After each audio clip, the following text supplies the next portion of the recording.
Can you hear me? Yeah. All right, perfect, thanks. So as I was saying, thank you so much. I love India. It's an amazing country. I have been very lucky to be here about 16 times or 17 times, something like that. The people, the food is, sorry guys, this is my second favorite food, but just imagine my second favorite food is Indian food. It's just amazing. Actually, the first time I tried Indian food here in India, not in Silicon Valley, where there's really good Indian food, it was the first time in my life that I referred to what I was tasting as a symphony of flavor. That's how much I like it. So it's really, really nice. So anyway, so let's get into the topic, okay? If this works, supposed to work. It's not working, so let's do it. Okay, so it's okay? All right. Okay, so I have lived in different countries. I spent the first stage of my life in Mexico. Then I moved to Japan. I went to school in Japan. I did my master's and my PhD in Japan in artificial intelligence. Then I moved to Silicon Valley, and I lived in Silicon Valley 21 years. And I'm an outdoorsman. I just love the outdoors. And this is the kind of environment to which I have been accustomed to for so many years. I love like big trees, you know, sequoias, redwoods, and so on. However, 2 years ago, I made a decision to change contexts and move somewhere else. And what I did is I created a spreadsheet with personal criteria and professional criteria. And I actually researched 29 cities. And to my own surprise, the big winner was Utah. I have never ever in my life set foot in Utah. So I didn't really knew what I was getting to, but the one thing that I knew is, wait a second, I like this kind of environment in Utah. It's dry, it's brown, you know, it's semi-desertic. Like, what am I doing? Like, what is this, right? And but I thought, well, you know, I did my due diligence, I did the research, and I'm going to Utah. So I literally moved from Silicon Valley to Utah, not knowing what to expect. I was a little nervous from the standpoint of, I am not particularly fond of heat. You know? I don't like hot places particularly. However, when I moved to Utah, I encountered something like this. And I fell in love with the place. It's just amazing. It's the state of the country with the largest number of national parks, and it's just absolutely beautiful.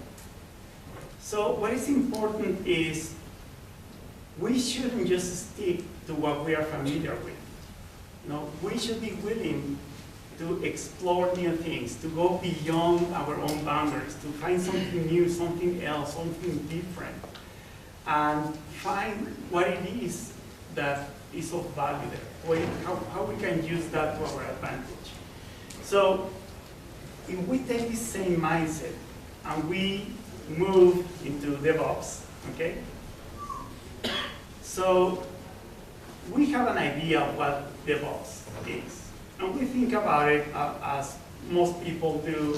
I have a set of tools I'm going to automate. I'm going to make sure that the time between, you know, the moment I get some specifications and then I do the coding, the testing, I put it in pre-production and then on production, it goes as smoothly as possible. And we think that DevOps has to do with that. But I'm going to challenge that problem. So let's see. Some of you may have seen something like this. So there's these two guys, they're pointing at the same object, and one of them says, this is a 6, and the other one says, no, no, no, no, no, it is a 9. No, it's a 6, it's a 9, it's a 6, it's a 9. Who is right? Both. Really? So let's see, what will happen if they see the same object this way? It's is it a 6 or a 9? No? So just because I'm looking from a different perspective, it's not the same thing? What if we look at it this way? So if I look at Everest from the China side and I look at it from the Nepal side, it's not the same mountain? India side is the most good. And so the point is, DevOps is something more than what we think it is. All right? So it's okay to look at this, but there's more than that. So let's see what it is. So what we should do, instead of thinking about what is DevOps, we should be thinking about why. Why do we need something that we end up calling DevOps? So, and more importantly, what's the purpose of it? And furthermore, who does it serve? And I have asked this question to numerous people, and all of them, without exception, they struggle with either all three or with at least one of them. So I found a definition that I actually like. I'm not going to read it because I don't want to offend you reading the slide. But what I like about this definition is that nowhere there it is mentioned something having to do with continuous integration or with delivery. What it is mentioning, and which is actually the most important part. Oops, something happened here. Okay, this is probably, I know something's interesting with my pointer. But anyway, if you look at the green part of the definition, it is talking about business and organization. So we shouldn't think about DevOps as something technical, as something that is just to serve itself, as something that is there to satisfy our technical craving, or to be able to brag about how good I am at automating. It has to serve a purpose that has something to do with value. So I added this, I took the freedom to add this to the definition. So what we have to think about is, what benefit are we going to get from this, right? So if we consider that, then how do we make it, right? And it's actually very simple. It's ridiculously simple. The only thing we have to do is two things. We consider the economic perspective. What's the economics behind what we're doing? Why? Because we're applying this to businesses, right? And even if we were to apply this to a non-for-profit has a budget that they need to be careful about how they're going to handle it. So the economic outcome of what we're doing is extremely important. But in the end, even this has to be to benefit people. That's the focus. That's where we should be paying attention. So what that means is that if we look at the DevOps, infinite loop sign there, we should probably look at it this way. And I think this will give us a better perspective. So basically, it is embedded everywhere, in every single action, every single thing that we do within what we call DevOps should have this as the reason to exist. Okay. Now I was, being curious and just looking around the internet, and I ran into this, and I thought, oh wow, this is cool. And so this DevOps, and I thought, well, this is interesting. So this lady wrote aside, came up with this structure, and when I saw it for the first time, I thought, wow, this is cool. So let me just dig in, and it's a really interesting concept. I think it's moving on the right direction. However, I still find it to be incomplete because the emphasis is, even within the business side of things, is automation. They're still just paying attention to that. And that was a little disappointing to me. So there is you guys may know this Interop. So they have a 2017 State of DevOps report. And this is really cool because there's, in order of percentage, what's more important. So the question is, what is driving the need for DevOps? And interestingly enough, guess what? Reason number 2, the customer. Okay, reason number 1, quality, by the way. Reason number 2, the customer. So how come in everything else that we have been seeing about DevOps, there's nothing about value, there's nothing about the customer, it's just about technical stuff. Right? So, okay, all right, so then let's take that into consideration. So then, what we should do is take that perspective. Let's look at it from all different angles. So we are seeing the same thing, but let's look at it from all possible angles. And my team and I, we have been working on these kind of things for quite a while. We actually have worked with companies in 14 different countries. 3 of the 4 largest telecoms are our customers. For example, one of the largest energy companies in the planet are also our customers, some airlines and so on.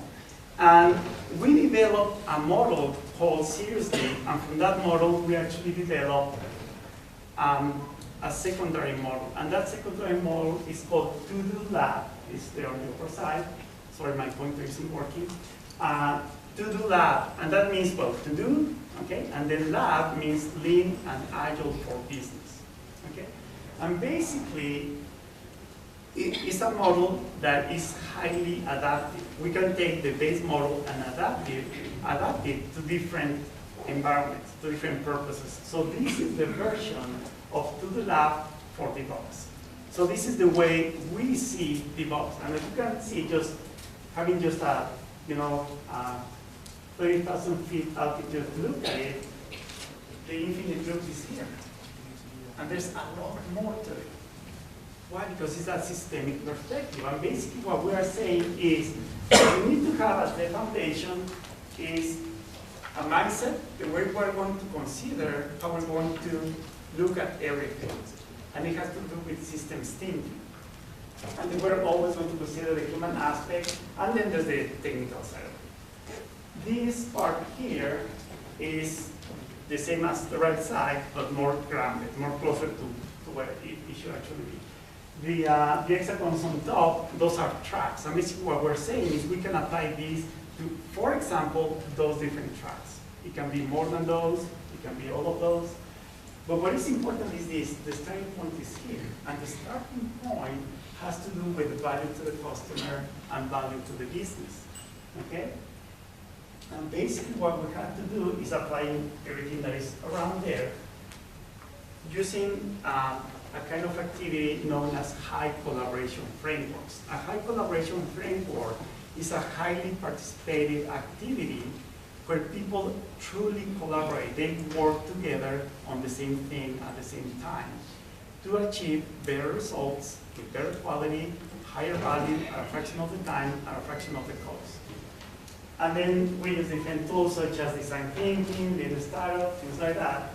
And basically, we assemble a value-based portfolio, which then we, doing DevOps, deliver. So the delivery is actually based on an intelligent, how to put it, on an intelligent criteria of delivery. And basically here is one of the points where we can apply artificial intelligence. And basically we have adaptive algorithms that, based on what the reality is of the context at that point in time, because it's going to change over time, we're going to determine what to deliver when. And by the way, DevOps says that we have this delivery, we have requests, and we have defects. But DevOps, by definition, doesn't talk about variations. And variation is actually the #1 kind of incident that we're going to get. And basically, by doing all this with the focus on value flow to the customer, they were going to get much better results.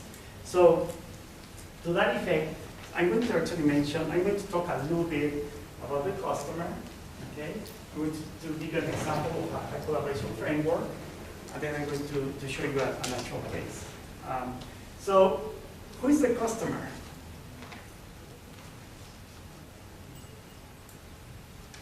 I can hear the crickets sing. Who's the customer? You. Me? I'm a customer? Oh, thank you. But, and who pays for the product? I'm sorry? Who pays for the product? Who pays for the product? Okay. So I buy a toy for my son, I'm the customer. Everyone is the customer. Everyone is a customer, perfect. So we are used to thinking that the customer is somebody external to the thing who asks for something, and then we somehow work on it. And at the end of the day, we provide something to this person. But that's not entirely true. This is a customer. Okay? So basically, this person asks for something to whoever is working here. And this something has to deliver something in return, right? Are you in agreement? At the same time, they have to provide something to this part, and this part has to do something in return to this, or also has to do with this. And so on, all throughout the entire value chain. So basically, anybody or anything to which I have to provide some tangible or intangible benefit that is value is my customer. And this is really important because at work, the moment everybody who has to do with that project or who works in that area or at that company who really absorbs and applies this mindset, the moment that happens, the quality already went way up. Way, way up. Because if I only take care about giving the best to this person, but not here, things are going to start going south, right? They're going to start failing. So let me give an example of a high collaboration framework. And this is a high collaboration framework that we created rather recently, and it's a way to do prioritization.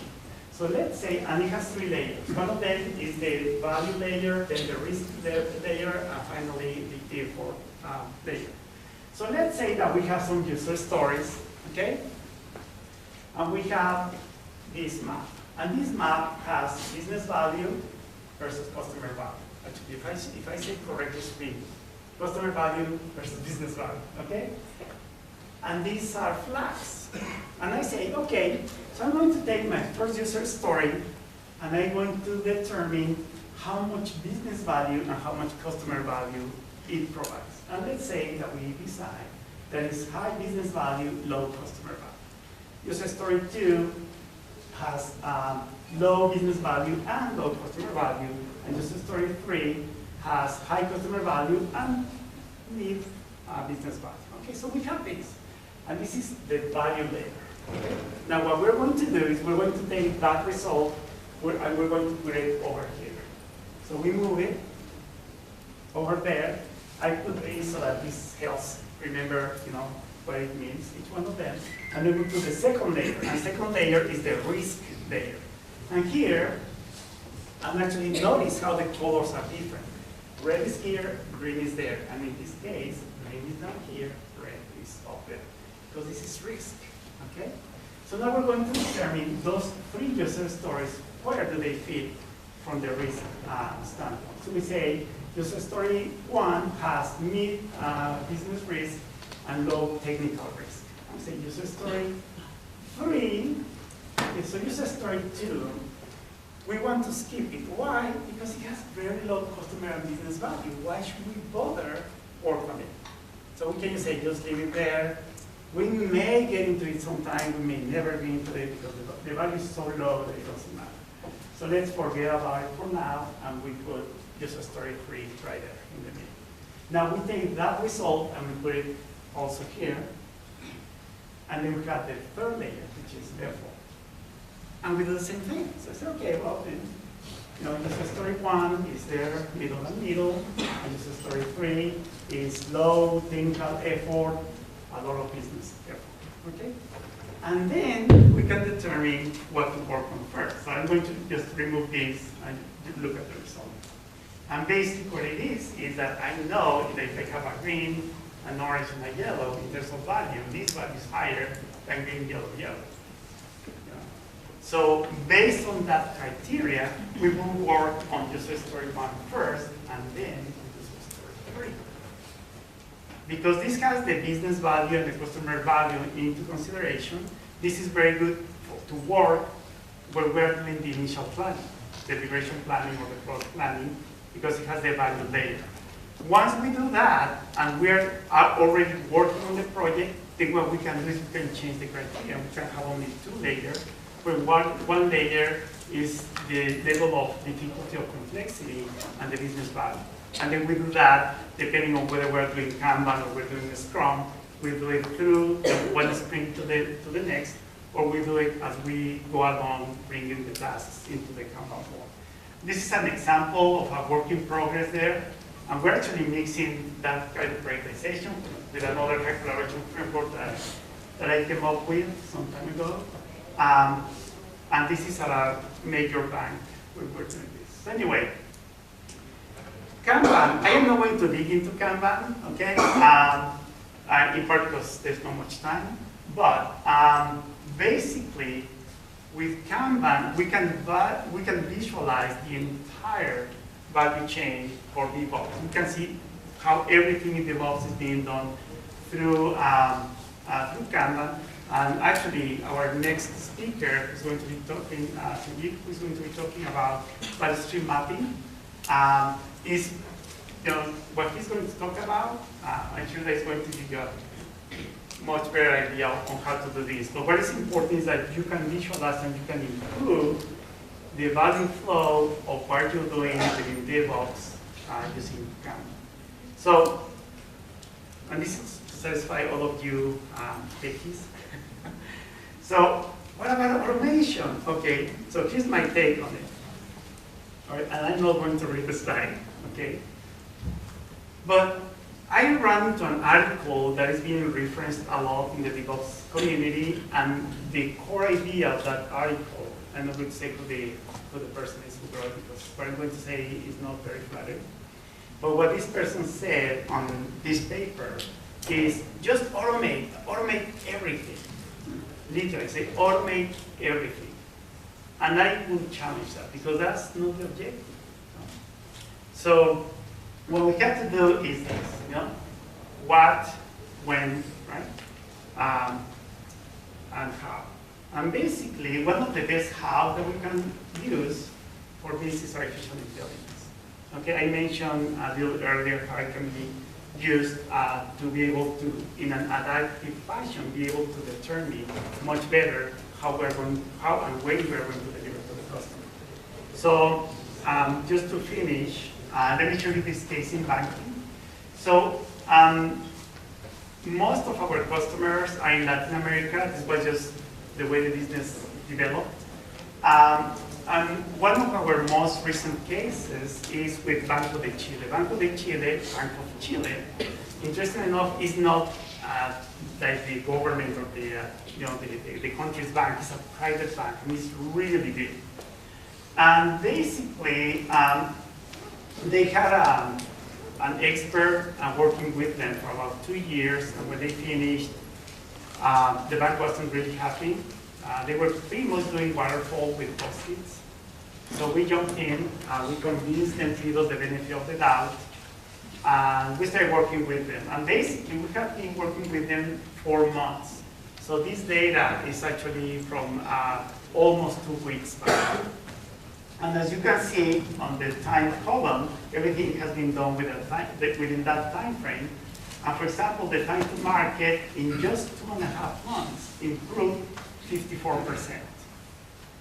And everything else, you can see how the continuous iteration delivery went from 8 to 1 hour, from 4 to 4 to less than 4 hours. And then, for example, here, they weren't doing any road mapping. So we went from 0 to 86% in just 3 months. So the numbers are actually, I think they are, nice. It just makes us smile about how we're doing.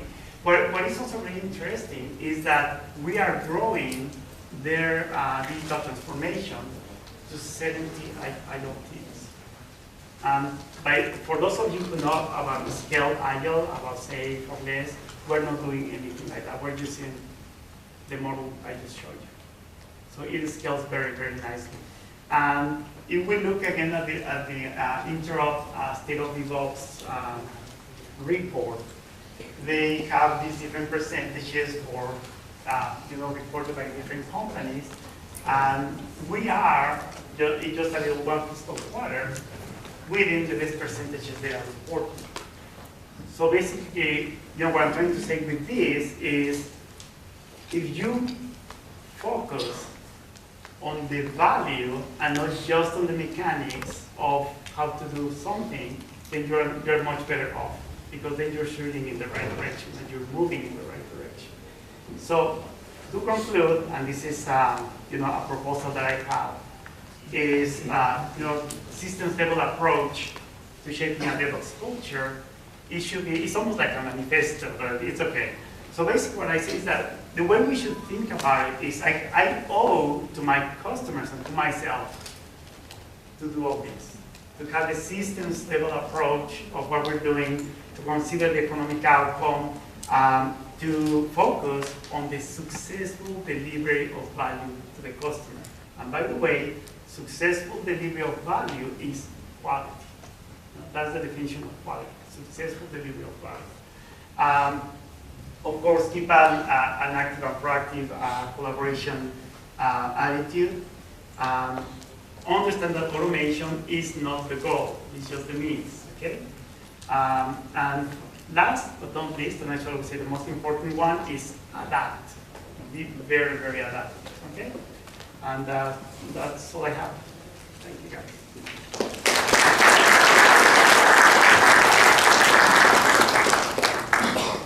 Any questions?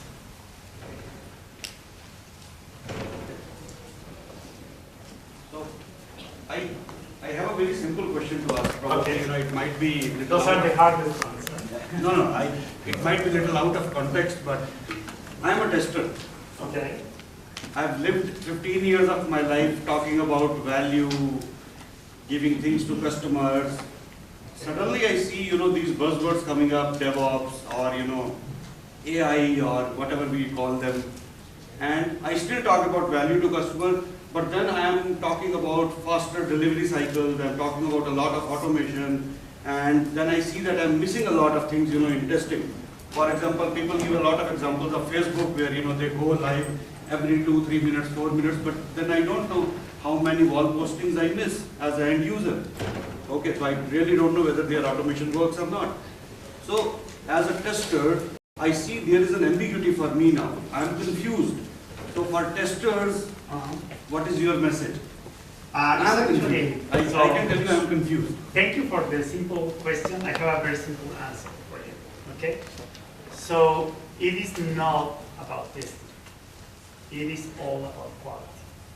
So what you have to do is you have to have a focus on quality from the very beginning. And what that means is, as the to-do lab model shows, the first step is the first encounter with the customer. It doesn't matter if it's a new project, or if it's an ongoing project, or if it's a defect, it doesn't matter. What is important is that very first interaction you're going to have with that customer has to be done well. It has to be done with high quality, meaning the end result of that interaction has to be value added. It has to be something that the customer gets out of that meeting or that conversation. It could be, the water fountain, saying, "Oh, okay, I understand better," or "We are in their agreement." It doesn't matter. It has to be something that is some value added to it. And we, who are on the other side, we have something of higher value in terms of quality that allows us to do what we're going to do well done. So I always say, and mind you, I am a member of the steering committee of the Agile Testing Alliance, okay? And what I'm going to tell you, it might sound a little strange, but I always say that the least important activity in testing is the test. Okay? That's the least important one. Because testing should be just a means to say it is done right and not about finding bugs. Even though I have had discussions with, gurus in testing like Brian Marek and James Back. I say no, because what we want to do is we want to do everything right so that there are no defects. Okay? But if we have a mindset of test, if we have a testing mindset, subconsciously we are giving ourselves and everybody else permission to add some defects there just to have some fun, right? And it shouldn't be like that. So you as a tester, what you should do is really be there from the very beginning and be part of doing everything right from there on. eliminating everything, bugs, from the start to end of the project. And then testing fun. The point is, it's too late. I mean, whether you want to do the testing later, I mean, you already did it wrong. I mean, you already wasted resources and money, and it's too late. So it's better to do it right. It's very simple. Any more questions, guys? If I'm starting a new project, what kind of, how do you start, how do you implement DevOps in the framework? Okay, so when you're talking about a new project, Yeah. what the team focused on DevOps has to do is they have to be part of that very first conversation. And that conversation is not sitting at a table to ask questions. It's playing a game like the one I showed you. There's a large repertoire of games that you can play. So there are games with a specific purpose to discover the value for the customer, to help the customer itself understand what it is that they really need and know what they are asking for, and so on, do road mapping, whatever. So if the DevOps team or representation of the team is there from that very first encounter, then they are part of creating that understanding, and at the same time they get the understanding they need to start working on what they are going to do. So the interaction, so DevOps by definition is just internal. It's how we interact, developers and all the technical guys in here. Where in reality, the strongest level of interaction and the most important one is what is outside. So we have to pay particular attention to that. Masa, I've got a question for you. It's loud enough, but let's add. Hello? Can you hear this mic? Hi, Masa. I've got a question for you. How do we evaluate, or what are the challenges typically faced when you assess the value of a user story? Considering the fact that during the initial phases, you typically work on the features and epics, right? And that's where quality isn't really the first priority from a valuation standpoint. So what are the challenges faced over there? Okay, so I'm surprised about what you say that quality isn't the first thing. I mean, that if anybody comes to me and says that, I will say, wait a second, you need to think about that again, because quality should be, is non-negotiable. I mean, how can you deliver value if there's no quality there? I mean, they go hand in hand. So how do you evaluate that has to do with how you actually carry on that interaction with the customer. And when I say that interaction, it doesn't mean one meeting. It can be a series of meetings. And again, to us, what gives us the best result is when we use different kinds of collaboration frameworks. Because when you do that, you eliminate, for example, dominance. Like somebody, because has a higher position at the company or has a more dominant personality, tends to dominate and maybe, or has a hidden agenda. And when you do these interactions through frameworks, that becomes almost impossible. So it's really, everybody collaborates, even people who are very shy, very introverted.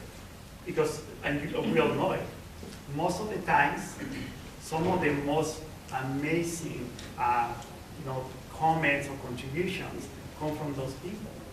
Because they are just a little too shy, and they don't like being on the spotlight. But when we use these kind of activities, because it is anonymous and it's highly collaborative and everybody's contributing to something and not interacting with each other, then they are more willing to contribute. So it's easier to actually converge to what is more valuable. And again, it's a series of conversations throughout the entire project. There was somebody else. Yeah. Hi, Masa. Hi. What kind of investments or what are the areas that an org needs to invest if it plans to migrate towards DevOps as an organization as a whole?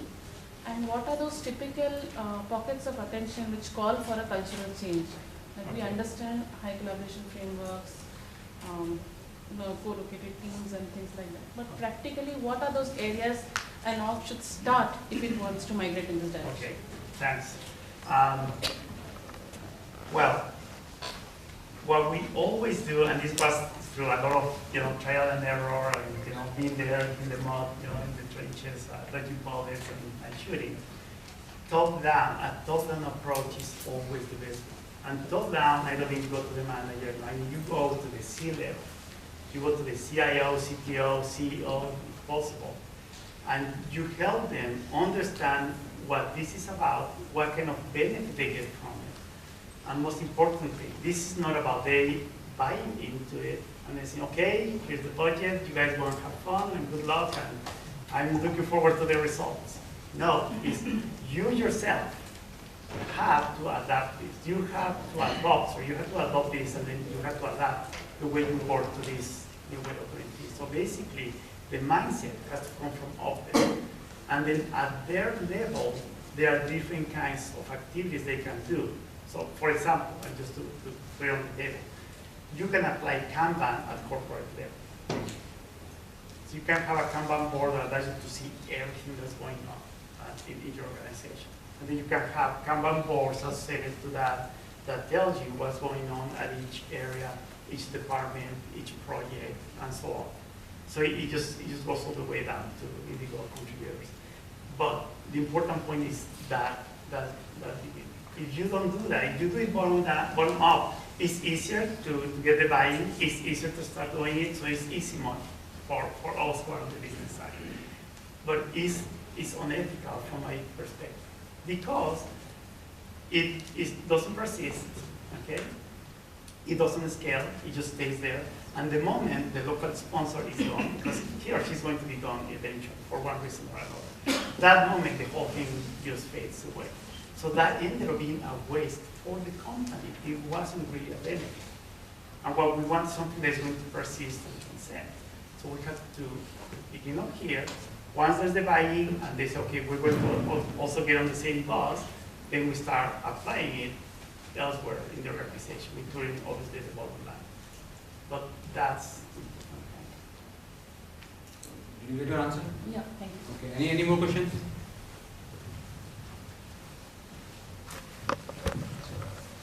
Hi. So we all know that key to DevOps is automation, right? So I have seen in our organization, so we are doing the automation, but the challenge where we face is how to handle the backlog automation and stability of automation. So keeping the automation always green, or timeout issues are different, means many a times I have seen my QA folks are just fixing the automation. So what is your guideline to cover the backlog automation and make automation more stable? Okay, so I don't want to step on other speakers' toes.